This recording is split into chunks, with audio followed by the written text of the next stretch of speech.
ikaw na bahala sa mga anak natin, ha?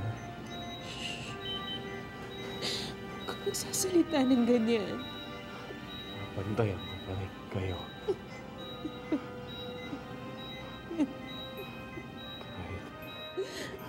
Kahit wala na ako dito.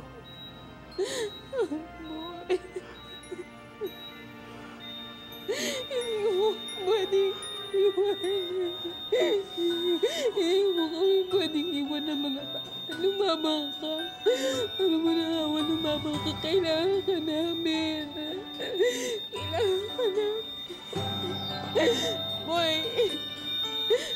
Boy!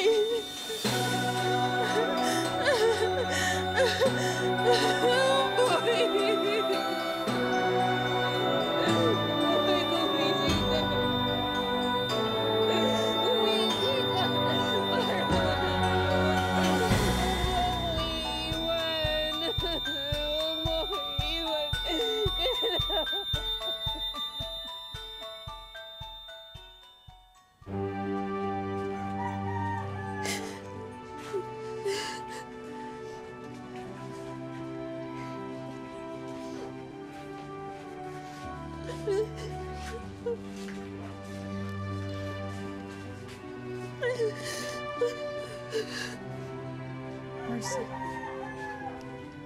si Maricel nandito.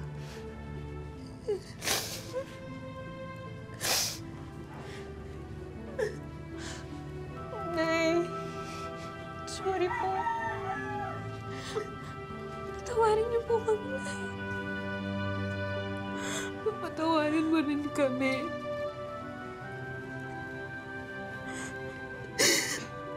Patawarin mo rin ako. Dahil ang dami-dami kong pagkukulang sa'yo. Mahal kita. Mahal na mahal din kita, Nay.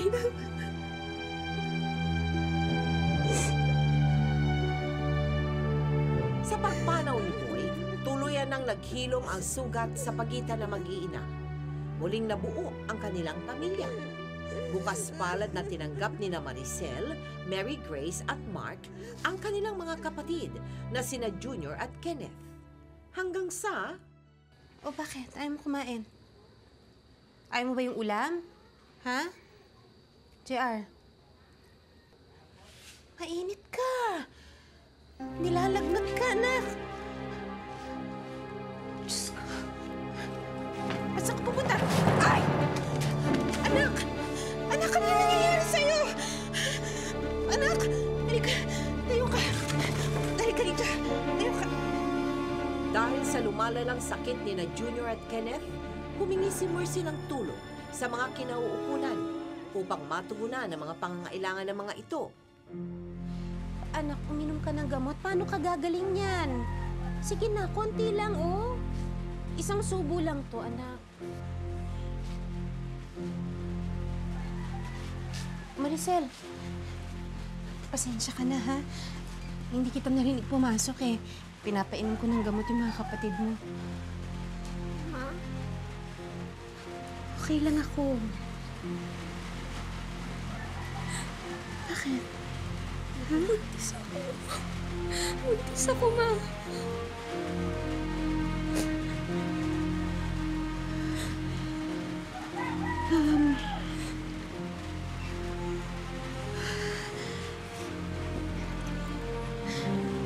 Okay lang yan, anak. Okay lang yan. Nasa tamang edad ka na. Diba? Maganda naman ang trabaho ng nobyo mo. Kausapin natin siya. Sabihin natin yung kalagayan mo. Para magpakasal kayo, pakasalan ka niya. Panagutan niya yung bata. Diba? Hindi, natatakot ako eh. Paano kung yung magiging anak namin matulad kina JR at Kenneth? Ay, hindi ako kasing tatag mo. Baka hindi ko kayanin na eh.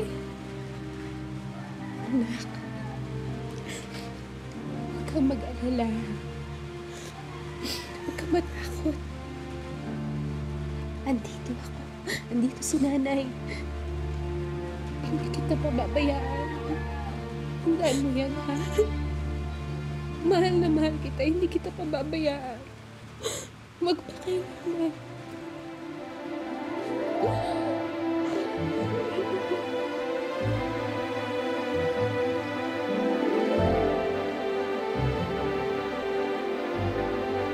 Na anak, iba mo na yung kandila. Isa pa, subukan mo pa. Ganito, oh. Ganyan. Mas lakasan mo pa. Sige. Isa pa, ha? Ganyan, sabay tayo. Yan! Galing talaga ng anak ko. Happy birthday, anak. Ay, sige na, sige na. Ayan, kumain na kayo. Kain na. Maupo na kayo dyan. Maupo na, ha? Ayan.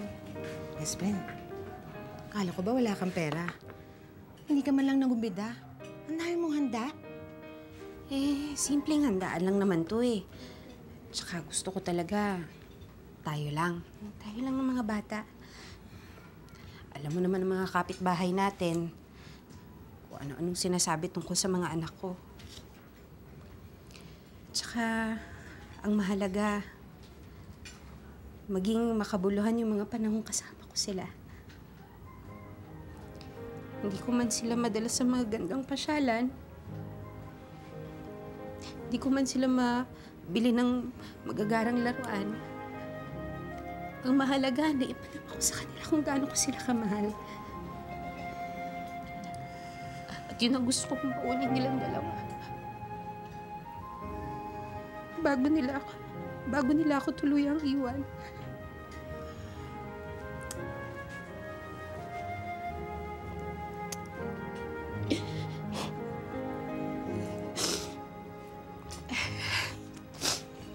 Ay, nako. Hala. Tama na. Alam mo, dapat masaya tayo. Oo nga. Ay, ng anak ko. Tama. Mabuti pa. Kumain na tayong dalawa, ha? Teka, sandali. Bibigyan ko ng cake tong mga bata. Kumuha ka na dyan ng plato mo. Sige.